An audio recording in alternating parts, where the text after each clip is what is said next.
Hello, I am Sunil Guleria और आज की इस वीडियो में हम डिस्कस करने वाले हैं एक और tense and that tense is known as your present continuous tense. अब ये जो हमारे पास प्रेजेंट कॉन्टिन्यूस टेंस है, ये एक ऐसा टेंस है which is very very important और होने क्या वाला है कि ये सबसे ज़्यादा यूज होने वाला है, क्योंकि हम जब भी अपनी डे टू डे लाइफ में बातचीत करते हैं तो ये प्रेजेंट कॉन्टिन्यूस जो है वो हर वक्त हमारी रिक्वायरमेंट है और बहुत ज़्यादा यूज होता है। तो आपने ये ध्यान में रखना है कि इसकी जो हमारे पास टेंस है वो प्रेजेंट का ही है, लेकिन प्रेजेंट में अब हमारे पास आ जाता है कॉन्टिन्यूस। अब प्रेजेंट की बात हो रही है, बात तो प्रेजेंट की होगी, लेकिन जो प्रेजेंट में बात होगी उसमें कॉन्टिन्यूटी होगी। अब कॉन्टिन्यूटी से क्या मतलब है, तो मैंने हमेशा आपको हर एक वीडियो में कहा है कि ESL को इंपॉर्टेंस देनी है। तो अब हमारे पास क्या होगा कि अगर हम हिंदी का कोई ऐसा वाक्य जो हम यूज करें जिसमें हमें पता चले कि ये प्रेजेंट कॉन्टिन्यूस का है, तो कॉन्टिन्यूस का मतलब है कि कोई ऐसी एक्टिविटी जो प्रेजेंट में लगातार हो रही है, मतलब जब मैं बात कर रहा हूं तब भी वो हो रही है। तो आपने ये ध्यान में देना है कि जब हम हिंदी में प्रेजेंट कॉन्टिन्यूस को डिस्क्राइब करते हैं, ये बताते हैं या उसके बारे में बताते हैं, तो वो हमारे पास कैसी पहचान होने वाली है। तो कॉन्टिन्यूस का मतलब लगना है कि कोई ऐसी एक्टिविटी जो प्रेजेंट में हो रही है और जो प्रेजेंट में अभी भी होती जा रही है, तो उसको हम प्रेजेंट कॉन्टिन्यूस कहते हैं। हम इसकी हिंदी में पहचान देखेंगे कि हम हिंदी में कैसे प्रेजेंट कॉन्टिन्यूस को रिप्रेजेंट करते हैं। टेंस हमने डिस्कस किया हुआ कि हानि टाइम की बात कर रहा, कौन सा टाइम है, प्रेजेंट की बात है, लेकिन प्रेजेंट में कॉन्टिन्यूस टेंस है तो उसकी बात की जाएगी। अब हम इसमें रिकॉग्निशन क्या लेंगे, रिकॉग्निशन क्या है हमारे पास कि जब कोई हिंदी का वाक्य आपका रहा है, रही है, रहे हैं से खत्म हो। अब रहा है, रही है, रहे हैं से खत्म हो, तो उसकी हमारे पास एग्जाम्पल क्या आ जाती है। जैसे फॉर एग्जाम्पल की आप अपनी लाइफ से बनाइए कुछ ना कुछ। जैसे अभी मैं आपसे बातचीत कर रहा हूं, अब मैं आपसे बात कर रहा हूं, अब मैं आपसे बात कर रहा हूं, इसका मतलब कि अभी की बात हो रही है, इस वक्त मैं आपसे क्या कर रहा हूं, क्या बात कर रहा हूं, और जो एक्टिविटी अभी इस वक्त ऑन द स्पॉट जो टाइम है उसमें अगर चल रही है तो उसको हम प्रेजेंट कॉन्टिन्यूस में रखें, क्योंकि वो प्रेजेंट में है और कॉन्टिन्यूटी में है। तो हिंदी में तो हमारी रिकॉग्निशन आ गई कि रहा है, रही है, रहे हैं। फॉर एग्जाम्पल अगर हमारे पास कोई सेंटेंस हो, जैसे मैं इंग्लिश पढ़ा रहा हूं, अब हमारे पास आ गया मैं इंग्लिश पढ़ा रहा हूं, तो आपने ये ध्यान में देना है रहा हूं। और अगर आप धीरे धीरे सेंस भी बनाना चाहते हैं तो मैं इंग्लिश पढ़ा रहा हूं, मैं इंग्लिश पढ़ रही हूं, मैं स्कूल जा रहा हूं, मैं मार्केट जा रही हूं, मैं कार चला रहा हूं। तो इस तरह के जो सेंटेंस है, मतलब कोई ऐसी एक्टिविटी जो इंस्टेंट उस वक्त जिस वक्त हम बात कर रहे हैं उस वक्त भी हो रही है, तो उसको हम कंटिन्यूस कहेंगे। नेक्स्ट है हमारे पास आप या तुम IC हेल्प एकेडमी जा रहे हो। उसके बाद नेक्स्ट थर्ड पे आ जाता है वे जंक फूड नहीं खा रहे हैं। ये नेगेटिव में चला गया, लेकिन खा रहे हैं, वे जंक फूड नहीं खा रहे हैं। उसके बाद नेक्स्ट नंबर 4 पे हम एग्जांपल के तौर पे लेते हैं, क्या वे क्रिकेट खेल रहे हैं, क्या वे क्रिकेट खेल रहे हैं। तो इस तरह के जब हमारे पास सेंटेंसेस बनते हैं तो आपने ये ध्यान में देना है कि इनको हम प्रेजेंट कॉन्टिन्यूस में रखेंगे। आप प्रेजेंट कॉन्टिन्यूस में रखा है तो नेक्स्ट हमारी लिए बहुत इंपॉर्टेंट नेक्स्ट हो जाता है कि उसमें हेल्पिंग वर्ब क्या लगनी है, कि जब हमने उसका सेंटेंस बनाना है तो उसमें हेल्पिंग वर्ब क्या यूज होगी। हमें भी पता है कि सेंटेंस हमारे पास सिंपल सेंटेंस होते हैं, फिर इंटेरोगेटिव होंगे, नेगेटिव होंगे, लेकिन जब सिंपल सेंटेंस की बात होती है या उसमें, तो वो कह रहा है कि उसमें हेल्पिंग वर्ब क्या लगने वाला है। तो जो प्रेजेंट कॉन्टिन्यूस है उसमें हेल्पिंग वर्ब जो है वो आपके पास आपने ये ध्यान में रखना है, इज लग गया, एम लग गया या फिर आर लग गया। तो हमारे पास जो हेल्पिंग वर्ब लगता है वो इज लग जाता है, एम लगता है या आर लगता है। अब नेक्स्ट हमारे पास ये भी क्वेश्चन होता है कि उसमें जो वर्ब की फॉर्म है वो कौन सी लगनी है। तो आपने ये ध्यान में रखना है कि वर्ब की जो है वो वर्ब की फर्स्ट फॉर्म के साथ ING लगाना है। कॉन्टिन्यूस में आपने वर्ब की फर्स्ट फॉर्म के साथ ING लगाना है। और ये याद रखिए ये प्रेजेंट कॉन्टिन्यूस है, हमने पहले फ्यूचर का भी बना दिया था। तो प्रेजेंट कॉन्टिन्यूस है तो उसमें हमारे पास वर्ब की फर्स्ट फॉर्म के साथ ING लगना है। अब आपने दो चीजें याद रखनी है कि हेल्पिंग वर्ब जो है वो इज, एम, आर, और वर्ब की फर्स्ट फॉर्म के साथ ING लगाना है। अब वो कह रहा है इज किसके साथ लगता है, एम किसके साथ लगता है, आर किसके साथ लगता है। बहुत सारे बच्चों को ये ऑलरेडी क्लियर होता है, लेकिन फिर भी अगर आप फ्रेशर है, न्यू है, भूल गए हैं, तो इज जो है वो लगाना है आपने he, she, it, any name. Name का मतलब है कि यहाँ पर कोई ना कोई नेम ले सकते हैं। आपने कपिल लिख दिया तो ये आपका नेम है। उसके बाद वो कह रहा है एम जो है वो बेचारा अकेला ही है, और ये किसके साथ यूज होता है, आई के साथ यूज होता है। फिर जो आर है वो हमारे पास वी, यू, दे है ना, प्लूरल के साथ भी यूज होता है। तो हम इसको जब आगे सेंटेंसेस बनाएंगे तो उसमें हम इसको स्टडी करेंगे कि इसका क्या क्या रोल है और कहां हम इनको यूज कर सकते हैं। नेक्स्ट चलते हैं हम हमारे पास सबसे पहले क्या आ जाता है, सिंपल सेंटेंस। अब ये जो सिंपल सेंटेंस है इसमें क्या है कि नॉट या हमारे पास क्वेश्चन मार्क नहीं यूज होता है, सिंपल होते हैं, स्टेटमेंट की तरह होते हैं। अब वो कह रहा है कि क्या कहना है, सब्जेक्ट लग जाएगा, इज एम आर यूज हो सकता है, वर्ब की फर्स्ट फॉर्म आ गई, प्लस आईएनजी लगाएंगे और अदर वर्ड्स लगाएंगे। एग्जाम्पल लेते हैं हम। सबसे पहले हमारे पास एग्जाम्पल नंबर 1 है कि मैं इंग्लिश पढ़ा रहा हूं। अब मैं इंग्लिश पढ़ा रहा हूं तो मैं के लिए आप क्या लगाने वाले, आई, तो आई के साथ आपने एम लगा दिया। I am teaching English. क्यों? क्योंकि टीच जो है वो आपके पास वर्ब की फर्स्ट फॉर्म है और जो आईएनजी हमने साथ में जोड़ दिया तो इससे वो प्रेजेंट कंटिन्यूअस की रिकॉग्निशन होगी। आई एम टीचिंग इंग्लिश मतलब मैं इंग्लिश पढ़ा रहा हूं। नंबर 2 पे हमारे पास है हम आईसी हेल्प एकेडमी जा रहे हैं। हम के लिए वी लग गया, वी के साथ हमने आर लगाया, we are going to IC help academy. Go जो है वो वर्ब की फर्स्ट फॉर्म है, आईएनजी हमने साथ में लगा दिया तो we are going to IC help academy. अब नेक्स्ट है हमारे पास तुम किताब पढ़ रहे हो।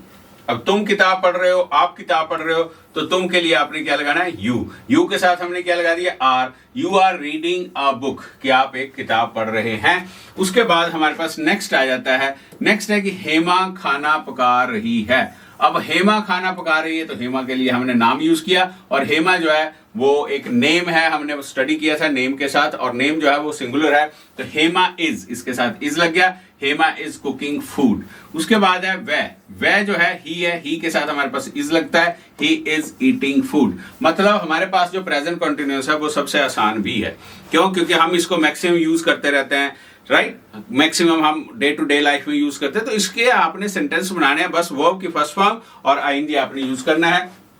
नेक्स्ट है वे शतरंज खेल रहे हैं, दे आर प्लेइंग चेस। अब दे आर प्लेइंग चेस मतलब कि वो शतरंज खेल रहे हैं। जब वो शतरंज खेल रहे हैं हमने बहुत आसान बना दिया इसको। आप कुछ भी कह सकते हैं, आप क्रिकेट बोलो ना, दे आर प्लेइंग क्रिकेट। अब they are playing cricket, they are playing football, they are watching TV. मतलब आपके पास बहुत सारे सेंटेंस होने वाले हैं, लेकिन हमारा पर्पज ये है कि हम इसको सिर्फ टेंसेस की रिकॉग्निशन करें, क्योंकि हमारे पास वीडियोस बनी होंगी, हम उसको 1 बार 2 बार 3 बार देख सकते हैं कि हाँ हिंदी टू इंग्लिश हम कैसे स्टडी कर सकते हैं, प्रेजेंट कंटिन्यूअस को हम कैसे पहचान सकते हैं। अब नेक्स्ट है हमारे पास किसके नेगेटिव सेंटेंसेस क्या होते हैं। जब प्रेजेंट कंटिन्यूअस की बात की तो नेगेटिव की बात आती है, जब नेगेटिव की बात आती है तो हम नॉट लगा देते हैं, नॉट लगा देते हैं। अब हम ये चेक करेंगे ये नॉट लगाना क्या है, बाकी आपके पास रूल जो सेम है, इज एम आर ही रहना है। अब यहां पर आ गया मैं फोन नहीं देख रही हूं, मैं फोन नहीं देख रही हूं, नहीं देख रही हूं तो मैं के लिए आई आ गया, आई के साथ एम लगता है, हमें पता है आई एम नॉट। अब आई एम इसके बाद आपने नॉट लगाया, I am not watching a phone. Next है हमारे पास कि हम नहीं खेल रहे हैं, हम नहीं खेल रहे हैं मतलब वी आर नॉट, नॉट हमारे पास नेगेटिव के लिए लग गया, वी आर नॉट प्लेइंग, हम नहीं खेल रहे हैं। तुम इंग्लिश नहीं बोल रहे हो, तुम इंग्लिश नहीं बोल रहे हो, तुम के लिए क्या लग गया, you are not speaking English, you are not speaking English. इस तरह से सेंटेंस बन सकता है। नेक्स्ट है हमारे पास वह नहीं पढ़ रही है, वह नहीं पढ़ रही है, वह नहीं पढ़ रही है मतलब शी आ गया, she is not, because she के साथ हमने इज लगाना है, शी इज नॉट रीडिंग, वह नहीं पढ़ रही है। मोहन खाना नहीं खा रहा है, मोहन खाना नहीं खा रहा है। अब मोहन खाना नहीं खा रहा है इसका मतलब क्या है, नॉट हमने लगाना है तो हमने लगा दिया मोहन और उसके साथ इज लगना है, Mohan is not eating food, कि मोहन जो है वो खाना नहीं खा रहा है। उसके बाद है वे पतंग नहीं उड़ा रहे हैं। अब दे लग गया, दे के साथ आर लगता है, they are not flying a kite, कि वो पतंग नहीं उड़ा रहे हैं। अब हमारे पास जब भी हम कोई टेंस पढ़ते हैं तो उसमें हमारे पास सिंपल सेंटेंसेस आते हैं, फिर नेगेटिव आ जाते हैं, उसके बाद इंटेरोगेटिव। इंटेरोगेटिव का मतलब क्या है हमारे पास, कि जिसमें हमने क्वेश्चन पूछना है, राइट। अब जो क्वेश्चन पूछना है तो आपने इज एम आर सबसे पहले लगाना है, उसके बाद सब्जेक्ट यूज करना है और वर्ब की फर्स्ट फॉर्म के साथ आईएनजी यूज करना है। बस हमारे पास क्या है कि इज एम आर जो हेल्पिंग वर्ब है आपका, वो आपने सबसे पहले यूज करना है। अब यहां पर आ गया क्या मैं पढ़ाई कर रहा हूं। अब मैं है तो आई है तो एम लगा दिया, एम आई स्टडिंग, और साथ में क्वेश्चन मार्क लगाना है, आपने दोनों में लगाना है। नंबर 2 पे हमारे पास है क्या हम कहानी लिख रहे हैं। अब कहानी लिख रहे हैं उसको एक स्टोरी कह दीजिए, राइटिंग अ स्टोरी। तो क्या हम है तो वी लग गया, वी के साथ आर लगना है, so are we writing a story, क्या हम स्टोरी लिख रहे हैं। क्या तुम पढ़ाई कर रहे हो, अब ये तो बहुत आसान है आपके पास क्योंकि यू है, यू के साथ आपने आर लगाया, तो आर यू स्टडिंग, साथ में हमने क्वेश्चन मार्क लगा दिया कि क्या आप पढ़ रहे हैं। नेक्स्ट सेंटेंस है हमारे पास, दैट इज व्हाट, क्या वह इंग्लिश पढ़ा रही है। अब क्या वह इंग्लिश पढ़ा रही है तो शी आ गया। इज शी टीचिंग इंग्लिश, कि क्या वो इंग्लिश पढ़ा रही है। क्या हिमांक कंप्यू हेल्प जा रहा है। अब हिमांक की बात करनी है, हिमांक एक नेम है तो उसके साथ हमने इज लगाना है। Is Himank going to compu help, कि क्या हिमांक कंप्यू हेल्प जा रहा है। उसके बाद है क्या वे फुटबॉल खेल रहे हैं, क्या वे फुटबॉल खेल रहे हैं। आर दे प्लेइंग फुटबॉल, कि क्या वे फुटबॉल खेल रहे हैं, means are they playing football, क्या वे फुटबॉल खेल रहे हैं तो दे के साथ आपने आर लगा दिया, आर दे प्लेइंग फुटबॉल, तो ऐसे हो सकता है। नेक्स्ट है हमारे पास नंबर 8। नंबर 8 जो है वो negative interrogative sentences. Negative interrogative sentence का मतलब है कि उसमें नेगेटिव भी है और क्वेश्चन मार्क भी पूछा गया है। अब नेगेटिविटी के लिए क्या है हमारे पास, क्योंकि कॉम्बिनेशन होने वाला है तो सबसे पहले आपने इंटेरोगेशन लगाना, मींस क्वेश्चन वाला जो पार्ट है वो सबसे पहले आ जाना और बीच में आपने नॉट सेट करना है। अब क्या है, क्या मैं वीडियो रिकॉर्ड नहीं कर रहा हूं। अब नहीं के लिए हमने नॉट लगाना है, मैं है, मैं के लिए आई लगा दिया, आई के साथ आपने एम लगाया। Am I not recording the videos, कि क्या मैं वीडियोस रिकॉर्ड नहीं कर रहा। नंबर 2 पे हमारे पास है क्या हम बाहर नहीं जा रहे हैं, क्या हम बाहर नहीं जा रहे हैं तो वी लगा, वी के हिसाब से आपने डिसाइड करना है, आर लगना है। Are we not going outside, क्या हम बाहर नहीं जा रहे हैं।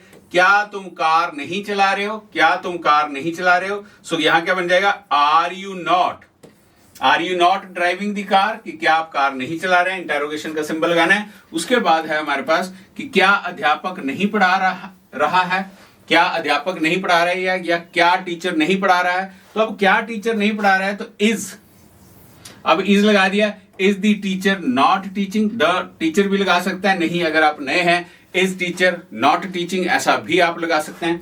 सो नेक्स्ट है हमारे पास क्या बारिश नहीं हो रही है, क्या बारिश नहीं हो रही है। इज लगा क्योंकि इट है, इट के साथ भी इज लगता है। Is it not raining, question mark आपने साथ में लगाना है। नेक्स्ट है हमारे पास क्या बच्चे नहीं खेल रहे हैं तो आर पहले लगा दिए। चिल्ड्रन है, चिल्ड्रन प्लूरल में आ गया। Are children not playing, all means कि आर चिल्ड्रन नॉट प्लेइंग। तो हमारे पास नेक्स्ट है उसके बाद sentence of what, that is the WH family. अब WH फैमिली में आपने ध्यान देना है व्हाट है, व्हेन है, वेयर है, व्हाई है, हाउ है, हु है, हुम है। अब धीरे धीरे हमें यह है कि इनके मीनिंग क्या है। व्हाट का मीनिंग क्या होता है हमारे पास, क्या होता है, क्या। हम सेंटेंसेस बनाते हैं, सेंटेंसेस में इनकी सेंस बहुत अच्छी आपको समझ आ सकती है। वो कह रहे हैं WH फैमिली के कुछ सेंटेंसेस हैं, हमने प्रेजेंट इंडेफिनिट में भी बनाए हैं, कुछ हमने फ्यूचर इंडेफिनिट में भी प्रैक्टिस की है। उस तरह के ये सारे मिलते जुलते सेम है। अब सबसे पहला सेंटेंस आप देखिए कि जब WH फैमिली होती है तो होते ये भी इंटेरोगेशन वाले ही हैं। तो उसमें क्या करना है, आपने WH सबसे पहले लगाना है, फिर हमने इंटेरोगेशन वाला is am are helping verb लगा देना है, उसके बाद हम बाकी बनाएंगे। अब क्या है यहां पर आप देखिए, तुम क्या कर रहे हो या आप क्या कर रहे हो। क्या जो क्या है उसके लिए हम व्हाट लगाते हैं।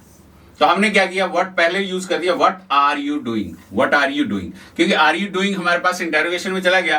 तो व्हाट आर यू डूइंग, तो आप क्या कर रहे हैं उसमें हमने व्हाट लगा दिया। अब नेक्स्ट है हमारे पास वे कहां जा रहे हैं, कहां के लिए हम क्या यूज कर रहे हैं, where, where are they going, where are they going. कौन आ रहा है तो हम क्या लगा दें, हु मीन्स कौन, कौन आ रहा है, हु इज कमिंग, कौन आ रहा है। तुम क्यों रो रहे हो, वाई आर यू, बिकॉज तुम क्यों के लिए हमने क्या लगा दिया, वाई आर यू क्राइंग, आप क्यों रो रहे हो।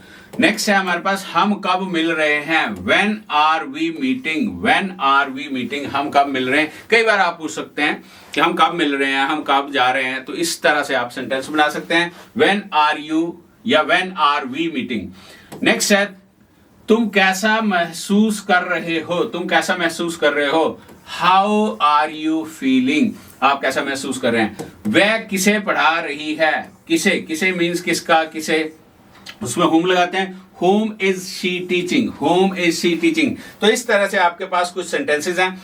मेरी कोशिश है कि आप जो है वो अवेयरनेस ऑफ हमारे पास टेंसेस होनी चाहिए। इसमें हमने प्रेजेंट कंटिन्यूअस को माइंड में रखा है। बहुत सारे सेंटेंसेस हम और बना सकते हैं, लेकिन सेंटेंसेस बनाने के तरीके या हमारे पास सोर्सेज और भी बहुत सारे हैं। अगर आपको ये वीडियो हेल्पफुल लग रही है, कहीं आप चाहते हैं कि कुछ रोज पड़ोस के बच्चों के साथ, पेरेंट्स के साथ शेयर करना चाहते हैं, so thanks for watching this, thank you very much, see you in the next video.